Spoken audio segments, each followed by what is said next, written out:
Hi there, I hope that you're doing well. I know I am, because today, July 9th, 2025, we got our new paper accepted for publication, and it's called Relationship between Early and Maximal Isometric Upper Body Push and Pull Force Production among elite female and male Swedish track and field throwers. And it will be published in the scientific journal Sports.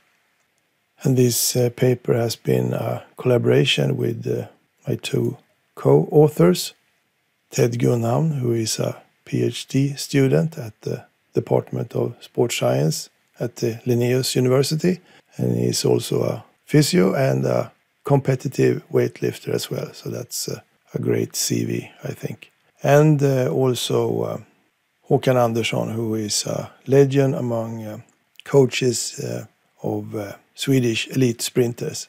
He has done, of course, excellent work for decades. So it was really nice to once again collaborate with Håkan. And in this video, I will tell you all about this paper. Enjoy. Okay, so this new study is a follow-up study on this paper that we got published almost exactly 1 year ago, that investigated the ratio between upper body push and pull strength in elite Swedish field throwers. And so some background for our new study then. Power and strength are considered essential for the execution of numerous athletic activities. And although maximal strength underpins many performance capacities in most strength power sports, the key performance moments happen within very short time frames, less than 250 milliseconds.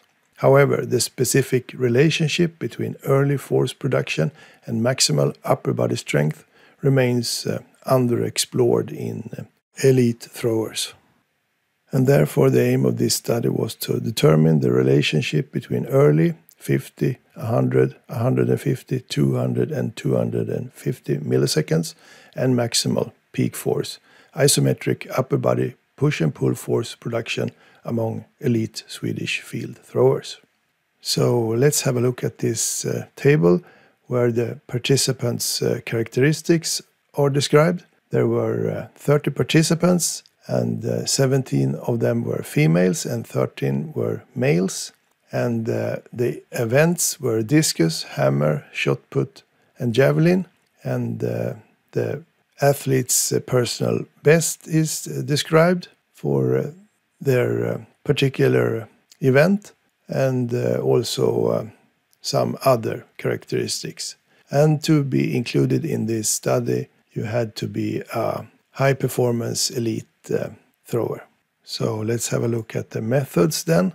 Figure 1 illustrates the testing setup used in this study and also in our previous study on elite throwers.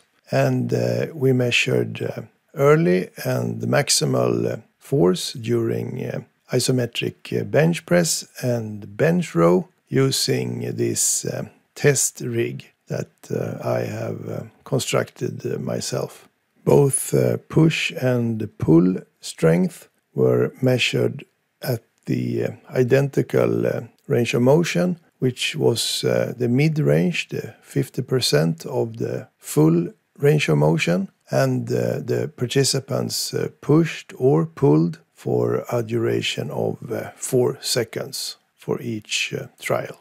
And for the supine bench row, normally the bench row is performed in the prone position, of course. So this is a new way of performing the bench row that we have developed. The upper body was secured against the bench by a heavy-duty Velcro fixation belt. So let's have a look at the results then. This pretty comprehensive descriptive statistics table shows mean values, including force output at the defined time intervals expressed as a percentage of peak force for early and maximal isometric push and pull force in the bench press and the supine bench row.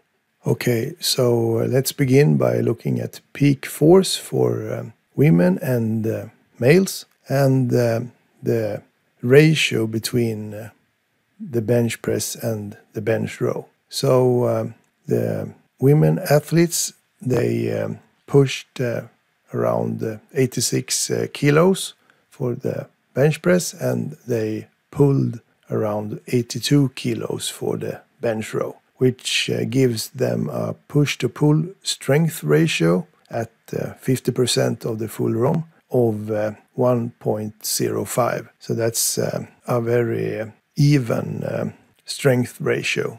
And the males, they were pretty even as well. They pushed around 147 kilos, and they pulled around 132 kilos, which gives them a push-to-pull strength ratio of 1.12. So that's a pretty even ratio for the males as well when it comes to upper body push and pull strength. Okay, so let's have a look at the early force production for these athletes then. So we measured their bench press and bench row force at 50, 100, 150, 200 and 250 milliseconds. And there's a remarkable similarity between bench press force and bench row force, both for the women and the men. And obviously they haven't had the time to exert a lot of force at the 50 millisecond mark compared to the 250 millisecond mark. And moving on, the force output in this table is also expressed as a percentage of peak force, which is pretty pedagogical, I think. So we can see here that on average the athletes have attained around 40% of their peak force at 50 milliseconds, around 60% of their peak force at 100 milliseconds, around 70% of their peak force at 150, around 80% at the 200 millisecond mark, and around 85% at their 250 millisecond mark. So in that brief window in time, almost all of the peak force is created by these explosive athletes. And finally, in this table, let's have a look at the rate of force development. This variable is, I would say, the most reported in the sports science literature when it comes to describing early force production. But it's a bit hard to grasp, I would say. I think that for the more common man, I think that force output expressed as a percentage of peak force is a lot easier to grasp and understand. But anyway, we can see that when it comes to rate of force development, there's a pattern for both women and men, and both bench press and bench row, that the RFD decreases as we look at these different time intervals. So the highest RFD is between 0 and 50 milliseconds, and it's the lowest when we look at the 0 to 250 millisecond interval. So let's leave the academic and the scientific pathway for a minute and look at this data in a more applied way, perhaps the way a practitioner would use these results. If we look at, for example, the women and the bench press test, then we, of course, have the peak force data. And then if we have a training group of athletes, we can simply put this data from the strongest participant to the weakest, and use the mean, which was around 86 kilos, or more exact 864 newtons, and then we can give some training recommendations based on this data. So the upper half here, they are doing pretty well when it comes to their max strength, but the bottom half could visit the gym a bit more and use as much heavy weight as possible. So it would also be possible as an addition to develop a new strength index.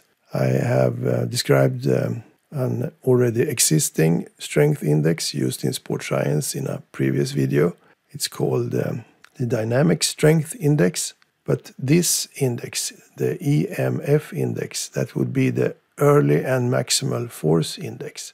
And it would use the peak force and the early force data to create such an index. So, for example, we have the women throwers and their bench press, and we have the peak force data, but we also have their early force production data at the 250 millisecond time point. So, because we have these two data, we can create a new type of strength index. So this index would be useful to apply when giving an athlete training recommendations. So, for instance, if your athlete has an index that's lower than 75%, so that means that the force at